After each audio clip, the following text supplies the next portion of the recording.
அது சஞ்சயோட சேர். அது சஞ்சய்க்கு மட்டும்தான் சொந்தம். அதுல நான் உட்கார மாட்டேன். பரவாயில்ல, நான் சொல்றேன்ல, உட்கார். இல்லப்பா, என்ன மன்னிச்சிருங்கப்பா. இது ஸ்ரீவத்சன் சாரோட ரூம். இங்க உங்களுக்கு என்ன வேலை? இதே கேள்விய நான் உன்னை கேட்கலாம் இல்லையா?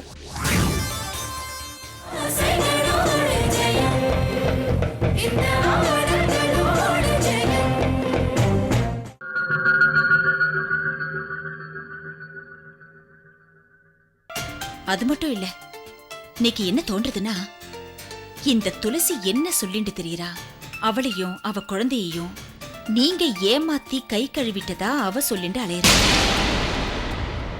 அதுல எந்த அளவுக்கு உண்மை இருக்கோ நேக்கு தெரியாது.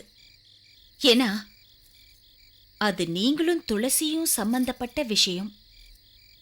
இப்ப பிரச்சனை என்னன்னா, உங்களை பழி வாங்கறதுக்காகவே அந்த துளசி நம்ம ஆபீஸ்ல வேலைக்கு சேர்ந்திருக்கான்னு நேக்கு தோன்றது. அவளால என்ன செய்ய முடியும்? என்ன இப்படி கேட்டுட்டே? நீங்க நிர்வாகம் பண்ணிட்டு இருந்த கம்பெனிக்குள்ள புகுந்து இவ்வளவு நாளா நடந்துட்டு இருந்த ஊழலை கண்டுபிடிச்சிருக்கானா என்ன அர்த்தம்? ஊழலை கண்டுபிடிச்சாச்சு, ஊழல் செஞ்ச ஆபீசரையும் வேலையில இருந்து நிப்பாட்டியாச்சு. இனிமே என்ன பண்ணுவா? அந்த ஊழல்ல உங்களுக்கும் பங்கு இருக்குன்னு அம்மா கிட்ட சொல்லுவா.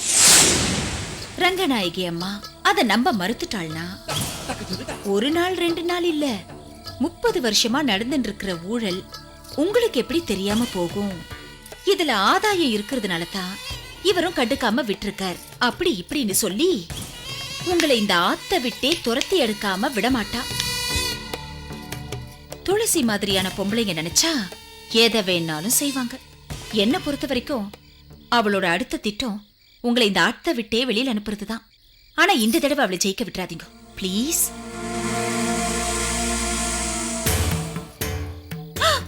ஐயோ, மசாலா பால் சூடா இருக்கிறச்சே குடிச்சிருங்கோ, ஆறிட்டா நன்னா இருக்காது. வரட்டுமா மாமா? சூடா இருக்கும் போதே எல்லாத்தையும் முடிச்சிடணும். நீ துளசி, நான் மலை. என் மேல மோதினா உன் தலைதான் நொறுங்கும். Good morning sir. Morning sir. Morning. Good morning sir. Congratulations. Thank you. Best of luck. Thank you sir. எதுக்கு இதெல்லாம்? நீங்கள் எங்கள் கம்பெனியோட புது எம்டி, உங்களுக்கு மரியாதை கொடுக்க வேண்டாமா?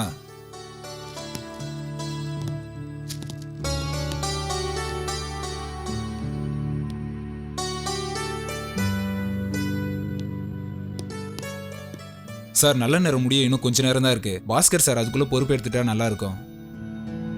பாஸ்கர், இந்த ஃபைலில் கையெழுத்து போடுப்பா.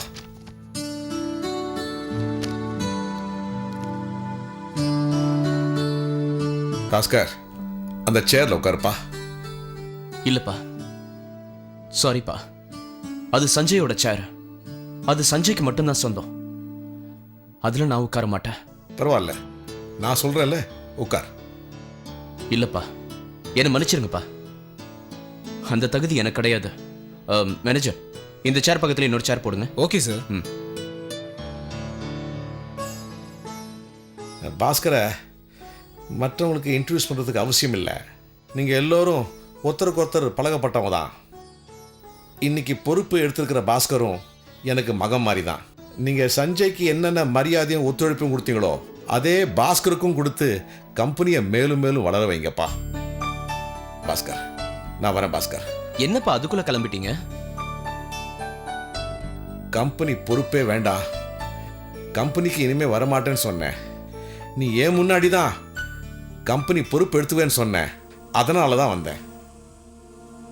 நான் இங்கே நிற்கிற ஒவ்வொரு நிமிஷமும் சஞ்சயோட ஞாபகம் தான் வருது. மனசை போட்டு அலை கழிக்குது. என்னை வற்புறுத்தாத, நான் வரேன்ப்பா. Okay sir. ஓகே.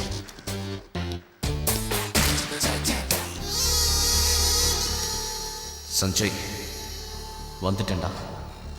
உன் சேர் கிட்ட வந்துட்டேன்.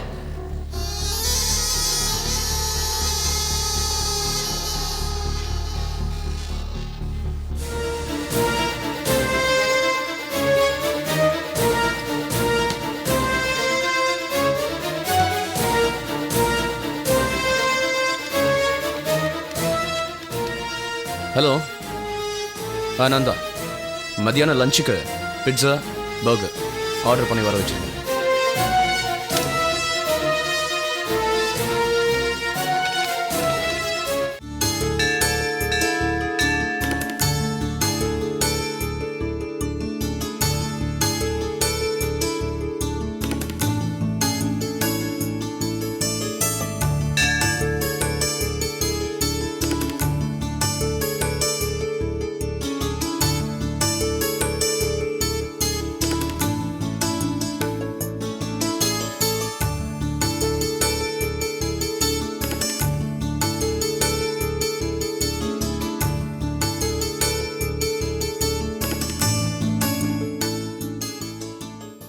கௌசல்யா, ஒரு நிமிஷம்.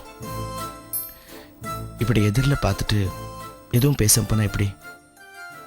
என் மேலே ஏதாவது வருத்தமா? நேக்கு யார் மேலேயும் வருத்தம் இல்லை. வருத்தம் வெறுப்பு எல்லாமே என் மேலே தான். உங்க கூடன்னு இல்லை. சஞ்சய் மரணத்துக்கு அப்புறமா நான் ஆத்துல அப்பா, சீதா, வைஷ்ணவி அக்கா, பத்மா அக்கான்னு யார் கூடவும் பேசுறதில்ல. இனிமே நான் பேசுறதுக்கு என்ன இருக்கு? என் வாழ்க்கையில எல்லாமே முடிஞ்சு போச்சு. ஆத்துலயே உட்காந்துட்டு இருக்கிறதுக்கு என்னமோ போல இருந்துச்சு. அதான் கோயிலுக்கு வந்தேன். பெருமாளே, ஏன் என்ன இப்படி படுத்துற? நான் என்ன பாவம் செஞ்சேன்? என்னை ஏன் இப்படி சித்திரவதை பண்றேன்னு முறையிட்டு போலான்னு தான் வந்தேன். கௌசல்யா, நடந்தது நடந்தெடுத்து தைரியமா இரு அப்படின்னு ஒரே வார்த்தையில் நான் சொல்லிட்டு போயிடலாம். ஆனால் நடந்து முடிஞ்ச சம்பவங்களும் சோகங்களும் அவ்வளோ சீக்கிரத்தில் மறக்கக்கூடியது கிடையாது. உங்கள் மனசை என்னால் நல்லா புரிஞ்சுக்க முடியுது. நான் கூட உங்கள் ஆற்றுக்கு வந்து உங்கள் தோப்பனார்கிட்ட ஆறுதல் சொல்லணுன்னு தான் நினச்சேன். ஆனால் எதை சொல்லி உங்களை ஆறுதல் படுத்துறதுன்னு எனக்கு தெரியல. உங்களுக்கு ஆறுதல் சொல்கிறேன்னு சொல்லி நான் ஏதாவது பேசி அது உங்களுக்கு கூடுதலாக சோகத்தை உண்டு பண்ணிடுச்சுன்னா அதான் நான் வரல. சஞ்சயோட கல்யாணம் முடிச்சுட்டு நீங்கள் சந்தோஷமாக இருப்பேன்னு நினச்சேன். இப்படி தாலி ஏறுறதுக்கு முன்னாடியே அவரையே இழந்துட்டு நிப்பேள்னு நான் கொஞ்சம் கூட எதிர்பார்க்கவே இல்லை. நல்ல வாழத்தான் கடவுள் சோதிப்பார்னு எங்கள் அம்மா நிறைய வாட்டி சொல்லியிருக்கா. நீங்கள் ரொம்ப நல்ல வாழா இருக்கீள். அதான் கடவுள் உங்களை அதிகமாகவே சோதிச்சிட்டார்.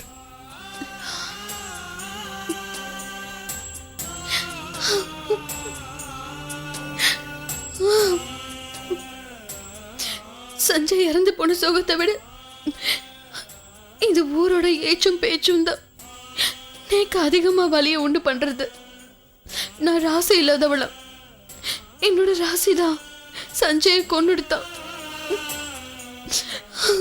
வாழ்க்கையை இழந்துட்டு நிக்கிற நேக்கு ஆறுதல் சொல்லனாலும் பரவாயில்ல, இப்படி அவமானப்படுத்துறது. ஊர் 1000 பேசும், அதெல்லாம் நம்ம பொருட்டா எடுத்துக்கப்படாது. அப்புறமா நம்ம நிம்மதியாக வாழவே முடியாது. உங்கள் கதையும் என் கதையும் கிட்டத்தட்ட ஒன்று தான். உங்களுக்கு ஏற்பட்ட சோகத்துக்கும் நேக்கு ஏற்பட்ட சோகத்துக்கும் பெருசாக வித்தியாசம் கிடையாது. இப்போ நான் என் சோகத்திலேருந்து மெல்ல மெல்ல வெளியே வர தொடங்கிட்டேன்.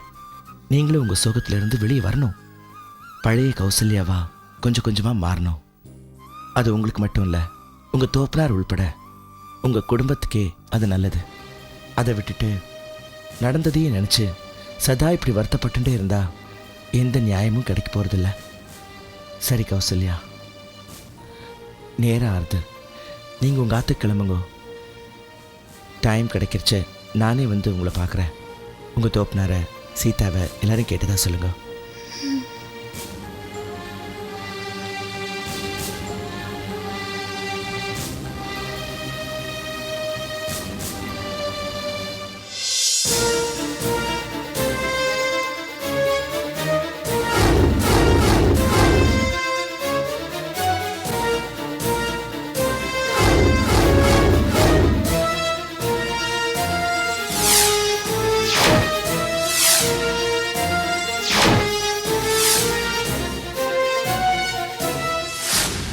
நான் வந்து ½ அன் ஹவர் ஆச்சு.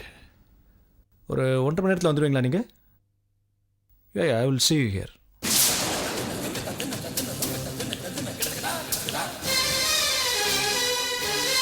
ரைட். இது ஸ்ரீவத்சன் சாரோட ரூம். இங்க உங்களுக்கு என்ன வேலை? இதே கேள்வியை நான் உன்னை கேட்கலாம் இல்லையா? வார்த்தை வார்த்தை வார்த்தை அளவுக்கு அதிகமா பேசினா அது நல்லதில்ல. அளவுக்கு அதிகமாக உரிமை எடுத்து நீ நடந்துக்கிற, அது உனக்கும் நல்லதில்லை. என் நடத்தைய பத்தி யாரும் பேச வேண்டிய அவசியமே இல்ல. அத பேசுறதுக்கு யாருக்கும் தகுதியும் இல்ல. தகுதி இல்லைதான். உன் லெவலுக்கு இறங்கி வந்து பேசுகிற அளவுக்கு எனக்கு தகுதி இல்லைதான். கரெக்ட். எனக்கு என் லெவல் போதும் சார். யாரும் என் லெவலுக்கு இறங்கி வரணும்னு நான் வற்புறுத்தவும் இல்ல. உங்க ஸ்லாங்ல சொல்லட்டுமா? அவா அவா அவா அவா வேலையை பார்த்தா போதும். இதுக்கு முன்னாடி உன்னோட வேலை என்ன, இப்போ உன்னோட வேலை என்ன, இதுக்கு அப்புறம் உன்னோட வேலை என்னவா இருக்கும்னு இப்போவே எனக்கு நல்லா தெரியும். என்ன தெரியும்? தெரிஞ்சதை சொல்லட்டுமா இல்லை தெரிஞ்சுக்க போகிறத சொல்லட்டுமா? அப்படி என்னதான் உங்களுக்கு தெரியும்? இந்த ஆஃபீஸில் நடந்த ஊழலை கண்டுபிடிச்சி அதில் எனக்கு பங்கு இருக்கிறதா காட்டி என்ன சிக்க வச்சு அதை காரணமாக வச்சு என்ன இங்கேருந்து அனுப்ப பார்த்தேன். அதானே உன்னோட பிளானு? இங்க யாரையும் பழி வாங்குறதுக்காக நான் வரல. குற்றம் உள்ள நெஞ்சுதான் குறுகு இருக்கும்.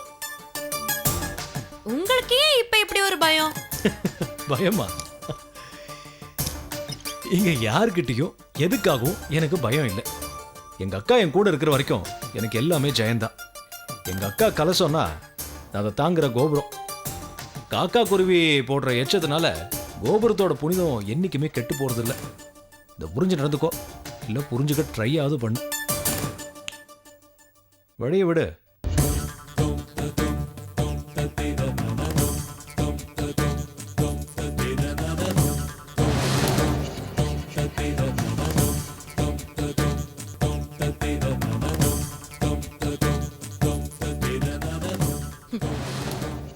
எதுக்கு இந்த மனுஷன் இப்ப ஓவர் இமேஜினேஷன்ல இப்படி பேசிட்டு போறாரு? போக போக தெரியதானே போகுது இவர் கோபுரமா இல்ல குப்பை மேடான்னு.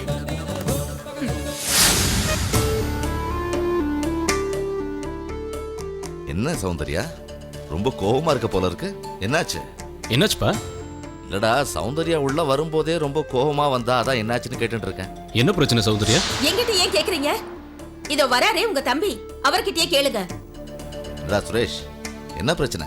மண்ணி எதுக்கு மூஞ்சிய தூக்கிட்டு இருக்கா? என்ன நடந்தது? அப்பா இன்னைக்கு ஒன்றும் புரியலையே. நான் அப்போ போனவன் இப்போ தான் ஆஃபீஸ்ல இருந்து வந்துட்டு இருக்கேன். சுரேஷ், நடிக்காதீங்க. கோயில நீங்க கௌசல்யிட்ட பேசிட்டல? ஓஹோ, கௌசல்யாவோட பேசினது தான் பிரச்சனையா? எதேச்சியா சந்திச்சேன், பேசினேன். இதில் என்ன பண்ணி பிரச்சனை? இதுக்காக நீங்க எது கோவப்படுறீங்க? கோவப்படாம வேற என்ன பண்ண சொல்றீங்க? கௌசல்யாவால உங்க வாழ்க்கையை தொலைச்சிட்டு நிக்கிறீங்க. உங்களால இந்த குடும்பம் மொத்தமா அவமானப்பட்டு நிக்குது. உங்களால சந்தோஷத்தை இழந்த இந்த குடும்பத்துக்கு சந்தோஷத்தை மீட்டு கொடுக்க நான் போராடிட்டு இருக்கேன். நீங்க மேல மேல இந்த குடும்பத்துக்கு கஷ்டத்தை தான் கொண்டு வந்துட்டு இருக்கீங்க. எப்படியாவது எங்க அப்பாட்ட பேசி என் தங்கச்சி உங்களுக்கு கல்யாணம் பண்ணி வைக்கலாம்னு நினைக்கிறேன். ஆனா நீங்க அந்த கௌசல்யா பின்னாடி சுத்திட்டு இருக்கீங்க. இது எங்க அப்பாவுக்கு தெரிஞ்சதுன்னா உங்களுக்கு பொண்ணு கொடுக்க மாட்டாரு. மன்னி, இந்த குடும்பத்தில் திரும்பவும் நீங்க சந்தோஷத்தை கொண்டு வரணும்னு நினைக்கிறேன். சந்தோஷம். ஆனா நீங்க சொல்ற மாதிரி அந்த சந்தோஷத்துக்காக நான் உங்க தங்க வந்தனாவை கல்யாணம் பண்ணிக்க முடியாது. நேக்கு அந்த எண்ணமும் இல்லை. என் மனசு பூராவும் கௌசல்யா மட்டும்தான் இருக்கா. எப்பவும் கௌசல்யா மட்டும்தான் இருப்பா. நீங்களும் அண்ணாவும் என் கல்யாணத்தை பத்தி எடுக்கிற முடிவுக்கெல்லாம் நான் கட்டுப்படணுங்கிற அவசியம் கிடையாது. என் கல்யாணம் முழுக்க முழுக்க ஏன் சம்பந்தப்பட்டது. வாழ போறது நான். யார் கூட என் வாழ்க்கைங்கிறத நான் தான் தீர்மானிக்கணும். இப்படி நன்னா வியாக்கியானமா பேசுறியே, அப்புறம் ஏன்டா அந்த தரித்திரம் பிடிச்ச கௌசல்யா கூட நின்று பேசிட்டு இருக்க? அவதான் உன்னை வேண்டான்னு தூக்கி எறிஞ்சிட்டாளே, அப்புறம் அவ கூட உனக்கு என்னடா பேச்சு? அந்த கௌசல்யா சஞ்சய் குடும்பத்தோட உறவாடி அவனை மேல அனுப்பி வச்சிட்டா. இப்ப அந்த குடும்ப சந்தோஷத்தையும் நிம்மதியை இழந்து தவிச்சுட்டு இருக்கு. இப்ப நம்ம குடும்பத்தில் இருக்கிற சந்தோஷத்தையும் தொலைச்சிடணுமாடா? சொல்லு. டேய் சுரேஷ், ஏன்டா எங்களை புரிஞ்சுக்க மாட்டேங்கிற? நோக்கு ஒரு நல்லது நடக்கணும், நீ சந்தோஷமா இருக்கணுங்கிறது தானே எங்களோட விருப்பம். ஏன்டா நீ எங்களை புரிஞ்சுக்கவே மாட்டேங்கிற? உன் கல்யாணத்தை பத்தி நானும் மண்ணியும் நேத்து ராத்திரி பேசணும். அவளும் அவ தங்க வந்தனாவ உனக்கு பெண் கேட்கலான்னு சொன்னா. அதுக்குள்ள ஏன்டா இப்படி நடந்துக்கிற? அந்த கௌசல்யாவை சந்திச்சு பேசுறது மண்ணி குடும்பத்துக்கு தெரிஞ்சா அவ எப்படி உனக்கு பொண்ணு தருவா?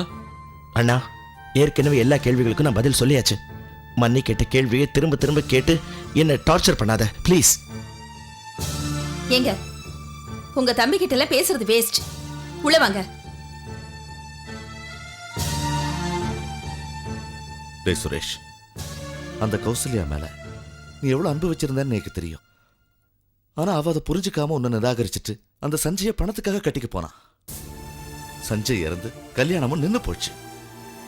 நீ எதுக்காக அவ கூட சிநேகம் வச்சிருக்கன்னு எனக்கு தெரியாது. ஆனா அவ மனசு மாறி உன்னை திரும்பவும் ஏத்துப்பான்னு மட்டும் நினைக்காத.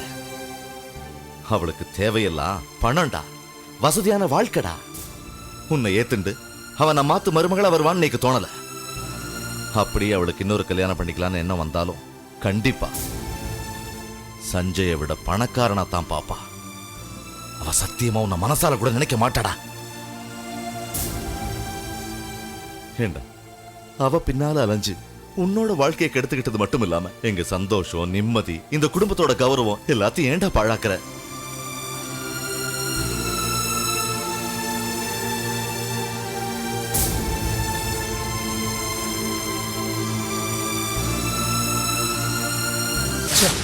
நம்ம வாழ்க்கை எவ்வளவு ஈஸியா போயிட்டு இருந்தது. அந்த துளசி வந்து சேர்ந்ததால நாம இப்ப நடு தெருவில் நிக்கிறோம்ல. பார்ட்டிங்கிட்டையும் கமிஷன் வாங்கிட்டு இருந்தோம். ரங்கநாயகி அம்மாவும் அதை கண்டுக்காம இருந்தாங்க. சுதர்சன் சாரும் அதை பத்தி கண்டுக்கிறது இல்ல. ஸ்ரீவக்சன் அவருக்கு இதை பத்திலாம் எதுவும் தெரியாது. ஆனா நம்ம தகுதிக்கு கீழே வேலை பார்த்துட்டு இருந்த துளசி நம்மளை பத்தின உண்மையை இப்படி அநியாயமா கண்டுபிடிச்சு சொல்லி கொடுத்தாலே நம்ம வாழ்க்கையே கேள்விக்குறி ஆயிடுச்சு. நம்ம எங்கேயும் போய் வேலை பார்க்க முடியாது. நமக்கு யாரும் வேலையும் தரமாட்டாங்க. பேசாம அவ முகத்துல ஆசிட் ஊத்திடலாமா? சேச்சே, அதெல்லாம் வேணாம். அவ வாழ்க்கை பூரா அழணும். ஏண்டா இவங்க விஷயத்துல தலையிட்டோன்னு அவ வருத்தப்பட்டு அழணும். அந்த அளவுக்கு நம்ம ஏதாவது செய்யணும். அவளோட குடும்ப பின்னணி, அவ யாரு, எங்கிருந்து வந்தா அப்படிங்கிற டீட்டெயிலை நம்ம கேதர் பண்ணணும். அப்பதான் அவளை நம்ம ஈஸியா பழி வாங்க முடியும். என்ன சார், உங்களுக்கு துளசியை பற்றிய டீட்டெயில்ஸ் தெரியணும், அவ்வளோதானே? என் மூலியமா உங்களுக்கு சகலமும் தெரிஞ்சிச்சுன்னு வச்சுக்காங்க. எனக்கு துளசியை பற்றி சகலமும் தெரியும். அவளை பற்றி தெரிஞ்சுக்கிறது ரொம்ப ரொம்ப ஈஸி. அவள் தாசி குலத்துக்கு சேர்ந்தவ சார். அவளை கேவலப்படுத்த இந்த ஒரு விஷயம் போதும். அவளை நடுத்தருவில் நிற்க வச்சு அசிங்கப்படுத்தி போலீஸில் பிடிச்சி கொடுத்துட முடியாது. பேப்பரில் விஷயம் வந்துருச்சுன்னா அவள் வெளியில் தலையே காட்ட முடியாது. இங்கே பாருங்க, நீங்கள் 2 பேர் மட்டும் இல்லை, எனக்கு தெரிஞ்சு இந்த ஊரில் அவளை அழிக்கணும்னு நிறைய பேர் அலையிறாங்க. இங்கே பாருங்க, எதிரிங்க அதிகரிக்க அதிகரிக்க நம்ம அவளை பழி வாங்குறது ரொம்ப ரொம்ப ஈஸி. உங்களை நம்பலாமா சார்? என் பேர் கோதண்டம். ஆக்சுவலாக எனக்கு பேர் விஸ்வாசி, நம்பிக்கை உரியவன் அப்படின்னு தான் பேர் வச்சிருக்கணும். மாற்றி வச்சுட்டாங்க. என்ன நம்புங்க சார், நான் சொல்கிறபடி செஞ்சால் துளசியை ஈஸியாக பழி வாங்கிடலாம்.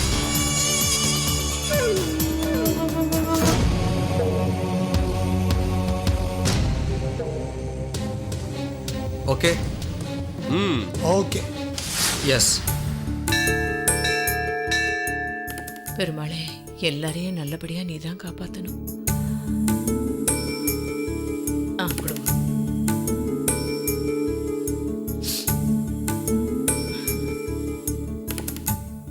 பெருமாளே, தீர்க்க சுமங்கலியாருமா, என்ன கோவில்ல போய் என்ன சேவிச்சுண்டு? ஆமா, தினமும் கோயிலுக்கு வருவியாமா? நேரம் கிடைக்கும் போதெல்லாம் வருவேன். அம்மா, இவன் என் பொண்ணு கிருஷ்ணா. கிருஷ்ணா? அதான் எனக்கு தெரியுமே. அன்னைக்கு என் பேரன் தொட்டில் விழாவில் வந்து பாடி அசத்திட்டாளே. கிருஷ்ணா, ஆண்டி காலில் விழுந்து ஆசீர்வாதம் வாங்கிக்கோமா. அதெல்லாம் ஒண்ணும் வேண்டாம். இது பாரு, நீ குட் கேர்ளா இரு, புரியுறதா? அம்மா சொல்படி நடந்து சமத்து பொண்ணுன்னு பேர் வாங்கணும். Okay aunty. ஆமா துளசி, நான் உங்ககிட்ட ஒண்ணு கேட்கணும்னு நினைச்சேன். உங்க ஆத்துக்கார் எங்க இருக்கார், என்ன பண்றார்? ஒண்ணுமே சொல்லவே இல்லையே. என் ஹஸ்பண்ட் துபாயில இருக்காரு. அவருக்கு துபாயில தான் உத்தியோகம். கிருஷ்ணா பிறந்ததுக்கு அப்புறம் ஒரு தடவை வந்து பார்த்துட்டு போனாரு. தினசரி போன்ல பேசுவாரு. இன்னும் ஒரு வருஷம் அவருக்கு கான்ட்ராக்ட் பாக்கி இருக்கு. அது முடிச்சதுக்கு அப்புறம் தான் அவர் இந்தியாவுக்கு வருவாரு. சம்பாதிக்கிற வயசுல சம்பாதிச்சாதான் பின்னாடி உங்களால சந்தோஷமா வாழ முடியும். நானும் அதனாலதான் கிருஷ்ணாவை வச்சுட்டு சமாளிச்சுட்டு வரேன். வீட்டுல சும்மா உட்காந்துருக்க நேரம் போக வேலைக்கு சேர்ந்து வேலை பார்த்தா நேரம் பிரயோஜனமா போகணும் தான் உங்க கம்பெனியில வேலைக்கு சேர்ந்தேன். உன்னை நினைச்சா எனக்கு ரொம்ப பெருமையா இருக்குமா. 30 வருஷமா எங்க கம்பெனில நடந்த ஊழல நீ வந்துதான் குழந்தை கண்டுபிடிச்ச. உங்க மகன் ஸ்ரீவத்சன் சார் தான் கண்டுபிடிச்சாரு. நான் சும்மா ஹெல்ப் தான் பண்ணேன். இத பாரு, நேக்கு எல்லா விவரமும் தெரியும். ஸ்ரீவத்சன் எல்லா விவரத்தையும் என்கிட்ட நேத்தே சொல்லிட்டான். அவன் சொல்லனாலும் என் பிள்ளைய பத்தி எனக்கு தெரியாதா என்ன? இந்த ஊழலை நீ கண்டுபிடிச்ச மாதிரி கம்பெனியோட வளர்ச்சிக்கு பக்க பலமா இருக்கணும். என் பிள்ளை ஸ்ரீவத்சனுக்கு புத்திசாலித்தனம் பத்தாது, நீதான் கூடவே இருந்து அவனை நல்ல முறையில வழி நடத்தணும். எல்லாம் உங்க ஆசீர்வாதம்மா. சரி, மழை வர மாதிரி இருக்கு, சீக்கிரமா சுவாமியை சேவிச்சுட்டு கிளம்பு. நானும் கிளம்புறேன். துளசி, நீ ஒரு நாள் எங்க ஆத்துக்கு வரணும். உனக்கு நான் ஸ்பெஷலா ஒரு விருந்து தரணும். ஐயோ பரவாயில்லம்மா, எனக்கு எதுக்கு அதெல்லாம்? அப்படிலாம் சொல்லக்கூடாது. உன்னை உன் குழந்தையோட பார்த்த உடனே எனக்கு ரொம்ப பிடிச்சிடுது. எங்காத்து மனுஷால பாக்குற மாதிரி ஒரு ஃபீலிங்.